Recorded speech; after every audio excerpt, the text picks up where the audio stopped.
mikononi mwangu ninalo gazeti Mwananchi lenye habari iliyopewa kipaumbele kwenye ukurasa wa mbele wa gazeti hili ni polisi jela miaka 2 kwa kuua. Alimshambulia kwa kipigo mtuhumiwa wa wizi wa simu hadi kumpasua kichwa.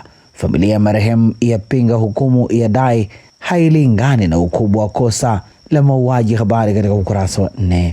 Ndugu ikisema sisi kama familia hatujaridhishwa na hukumu hii. Uamuzi huu hauendani na uzito wa kosa lenyewe. Tunaomba serikali itusaidie katika hili ili haki ipatikane. Tungekuwa na uwezo tungeenda mbele zaidi ya sheria. Lucian Yeyeu, baba wa marehemu. Gazeti hili lina habari picha ikionyesha waumini wa dini ya Kiislamu wakiwa katika swala ya Eid al-Fitr katika msikiti wa Haki Karume, manispaa ya Morogoro baada ya kumalizika kwa mfungo wa mwezi wa Ramadhan.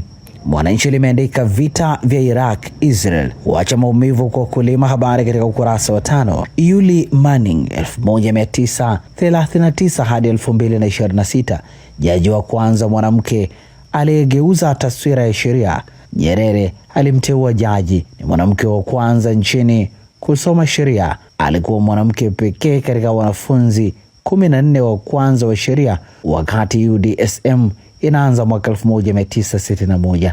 Mwaka 1975 aliteuliwa kwa mbunge, baadaye waziri wa sheria. Akawa miongoni mwa wanawake wa kwanza kushika nafasi ya waziri kamili nchini. Undani wa taarifa hii ni katika ukurasa wa 6 wa gazeti hili. Mtuhumiwa wa mauaji ya Nyanza alivyonaswa, simu yatajwa. Habari imeandikwa kwenye ukurasa wa 3 wa gazeti hili, na hivi ndivyo ambavyo limeandika gazeti Mwananchi katika ukurasa wake wa mbele.